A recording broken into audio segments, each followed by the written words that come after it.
ಎ9 ನ್ಯೂಸ್ಗೆ ಸ್ವಾಗತ. ನಾನು ಅಮೀನ್ ಶೇಖ್.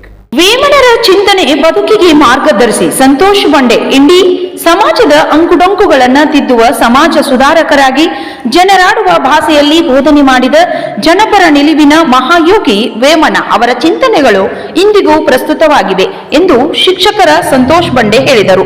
ಅವರು ತಾಲೂಕಿನ ಹಿರೂರ್ಗಿ ಗ್ರಾಮದ ಯುಬಿಎಸ್ ಶಾಲೆಯಲ್ಲಿ ಮಹಾಯೋಗಿ ವೇಮನರ ಜಯಂತಿ ಆಚರಣೆ ಉದ್ದೇಶಿಸಿ ಮಾತನಾಡಿದರು.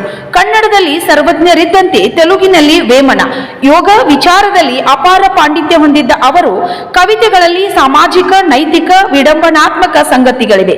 ಸಮಾಜ ಚಿಂತಕರಾಗಿ ಅವರು ಮಾನವ ಕುಲದ ಏಳಿಗೆಗಾಗಿ ಶ್ರಮಿಸಿದವರು.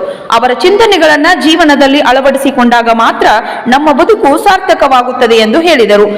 ಶಿಕ್ಷಕಿ ಎಸ್.ಪಿ. ಪೂಜಾರಿ ಮಾತನಾಡಿ, ಸಾಮಾನ್ಯ ಜ್ಞಾನದ ಮೂಲಕವೇ ಡಾಂಬಿಕತೆ, ಧರ್ಮ ಅಧರ್ಮ, ಜ್ಞಾನ ಅಜ್ಞಾನ ಸೇರಿದಂತೆ ಜೀವನದಲ್ಲಿ ಸಾರ್ಥಕತೆಯನ್ನ ಕಂಡುಕೊಳ್ಳುವ ಪದ್ಯಗಳನ್ನ ರಚಿಸುವ ಮೂಲಕ ತೆಲುಗಿನ ಸರ್ವಜ್ಞ ನೆನೆಸಿಕೊಂಡಿದ್ದ ವೇಮನರ ವಿಚಾರಗಳು ಇಂದಿಗೂ ಮಹತ್ವ ಪಡೆದಿವೆ ಎಂದು ಹೇಳಿದರು.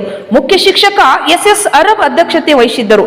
ಅತಿಥಿ ಶಿಕ್ಷಕಿ ಅಲ್ಬಿಯಾ ಅಂಗಡಿ, ಸ್ಥಳೀಯರಾದ ಬೇಗಂ ಮುಲ್ಲಾ, ಕಮಲಾಬಾಯಿ ದಳವಾಯಿ ಸೇರಿದಂತೆ ಮಕ್ಕಳು ಉಪಸ್ಥಿತರಿದ್ದರು.